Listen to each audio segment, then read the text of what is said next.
This video comes with an English caption. To see the caption, click the CC button below this video. May paraan ba para makatipid ng malaki sa inyong motorcycle loan? Yes, meron. At yan ang ibabahagi ko sa inyo.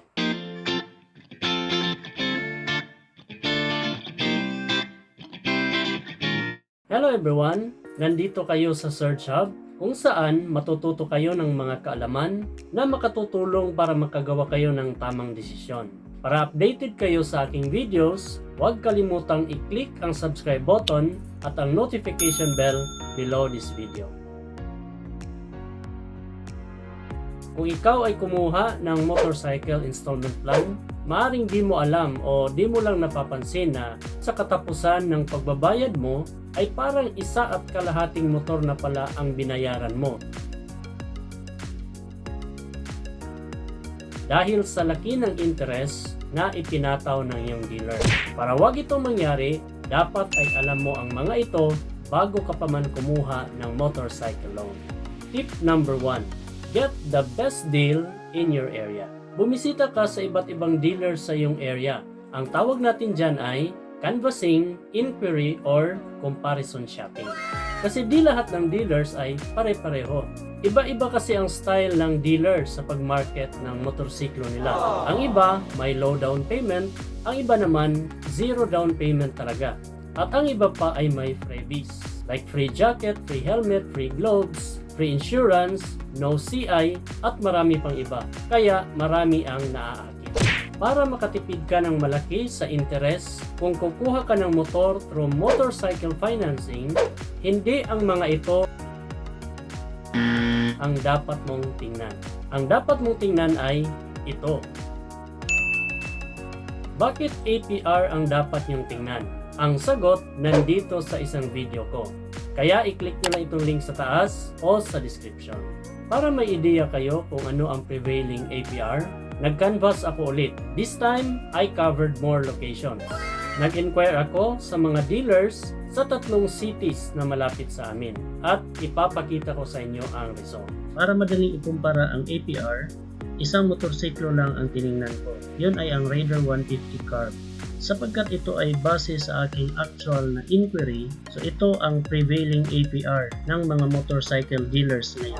Halimbawa sa City A, ito ay napakalaking city talaga. May APR na 49.39%, may 44.99, halos 45%, may 46.2, at meron ding 52.99, halos 53% na yan. And so far, ito ang pinakamataas. Sa City B naman, ito ay mas maliit na city kaysa City A. At ito ang mga APRs niya, 46.05%, 49.08%, 44.36%, at meron ding 51.92%. Ito ang pinakamataas niya.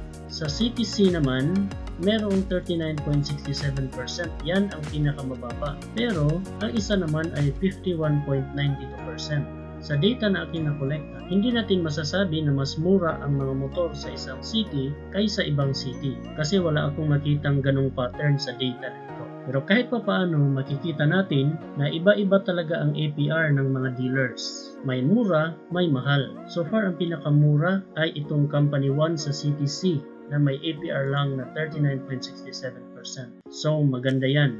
The lower the APR, the better. At ang pinakamataas naman na APR ay itong sa City A Company 4 na halos 53%. Gumawa ako ng separate sheet para sa last dealer na ito. Makikita nyo dito na ang original price niya ay 98,900. Base sa data na yan, ang total interest ay 88,908 for 3 years. At ito ang matindi. Kung titingnan mo ang percent interest ay 101%. Ibig sabihin, ang total interest na binayaran mo ay mas malaki pa kaysa principal amount. Or ang interest ay mas malaki pa kaysa utang mo. Kaya dito natin makikita na totoo pala ang sinasabi ng iba na kapag umutang ka ng motorsiklo, halos 2 motorsiklo na pala ang binayaran. At ang dahilan niyan ay ang napakalaking APR or interest. Tip number 2. Tender a big down payment upfront. Napakalaking savings din ang makukuha mo kung gagawin mo ito. Maaari kang magbigay ng 25%, 50%, 75% o higit pa sa kabuuang halaga ng motor na kukunin mo. At base sa obserbasyon ko, lahat ng dealers ay papayag sa ganitong usapan. Ang totoo, gusto nga nila ng cash, di ba? Kaso tayong mga Pilipino, karamihan sa atin ay di natin afford ang cash. At ayon nga sa isang pag-aaral, 90% ng lahat ng naibentang motor sa Pilipinas is through financing or loan. At ito ang tip para makapagbigay ka ng malaking down payment. Maaari mo itong gawin kung halimbawa may savings ka na malaki-laki. O di kaya, makakakuha ka ng isa pang loan sa mas maliit na APR or interest rate. Normally, mas malaki kasi ang APR ng motorcycle loan kaysa salary loan o sa iba pang loan. Gaya na ipinakita ko kanina, ang APR ng motorcycle loan ay maaring umakyat sa 40% hanggang 50% o mahigit pa. Hindi lang natin alam.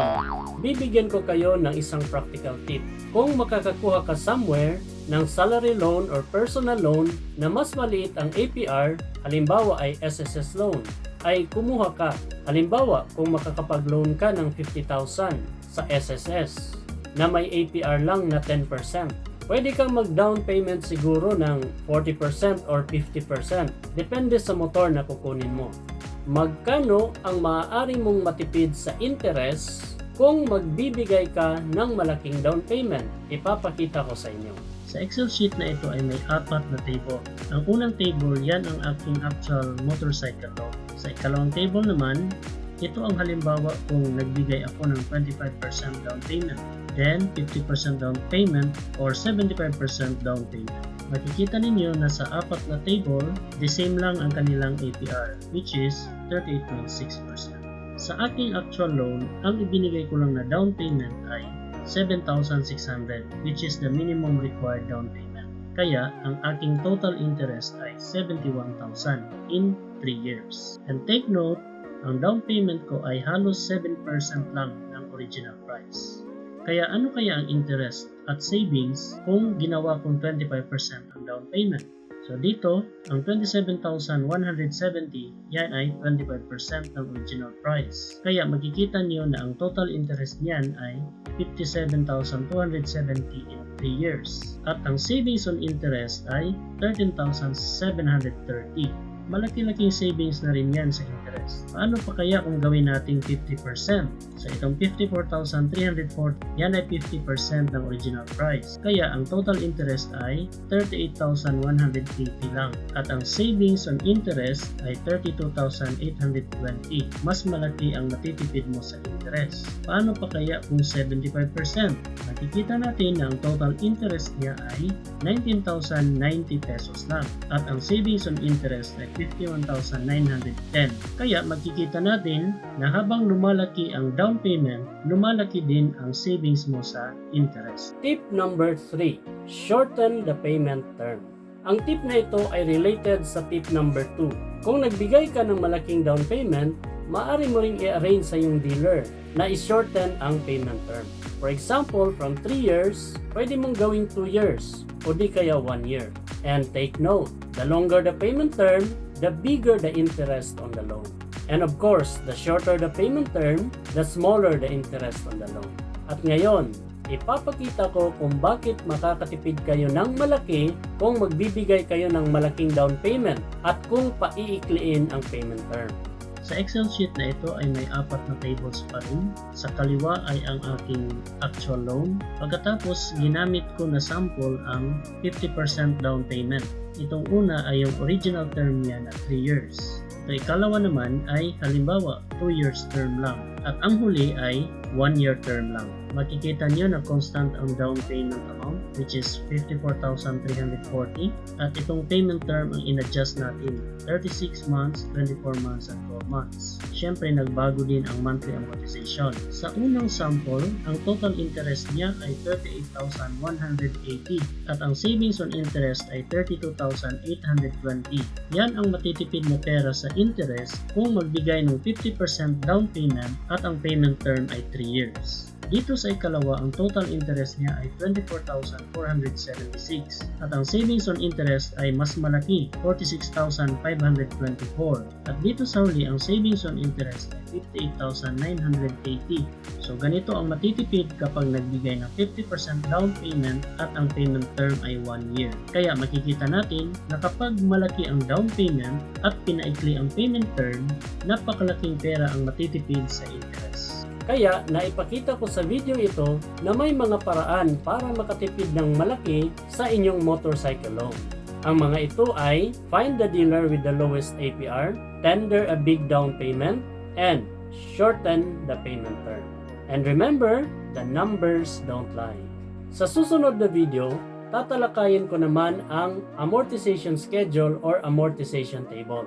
Bakit ito mahalaga at paano ito gagawin? Kung nakatulong sa inyo ang video ito, sana suportahan niyo po ang channel ko para marami pa akong ma-publish ng mga videos na katulad nito. I-click nyo lang ang subscribe button at ang notification bell below this video.